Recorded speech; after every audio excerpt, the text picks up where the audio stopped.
What's wrong with the music business today? For one thing, it's hard to make a living. Unless you're a big star, making enough money to support a career is really, really hard. If you're a songwriter, you get pennies from streaming, even if your song is played tens of thousands of times. And if you're a performer, unlike in the rest of the world, you don't get paid anything when your record gets broadcast on radio or television. Nothing. And if you're a producer, you get nothing from streaming and nothing from broadcast.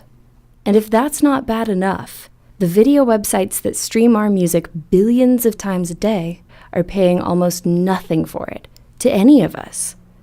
If you're a songwriter, composer, performer, or producer, or any combination, you've seen your check shrink dramatically over the past few years. There's just one pie of money, and it's not big enough to support all of us in the music business. But wait a minute, how big is that pie anyway? We've been told it's this big, but actually, we found out that's not true.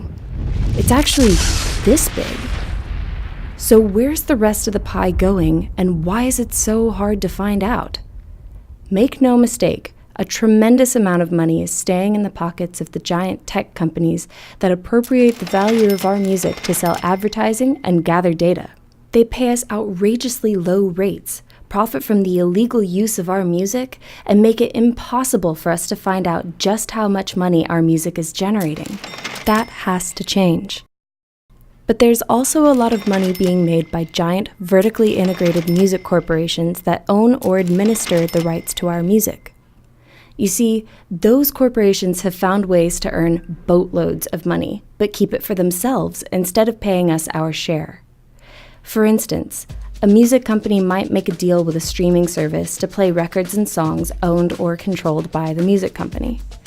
The music company gets a giant cash advance, but the recording artists, producers, and songwriters like us may or may not get a portion of that money. And if we do, it'll only be over time as our music is used. Anything left over stays in the pockets of the music company. Then they make another deal, a side deal, for the music company to buy stock in the streaming service at a big discount. That way, the music company can make a fortune when the streaming service goes public, but they don't have to share any of that money with us. And to make sure we don't learn just how much of the pie they're grabbing and how little we're receiving, the music companies and the streaming services make one more deal, a secret deal called a non-disclosure agreement.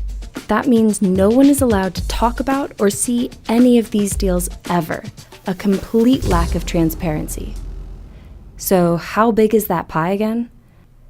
If you factor in the extremely low royalties, the secret advances, secret stock sales, and lack of transparency, the pie turns out to be this big.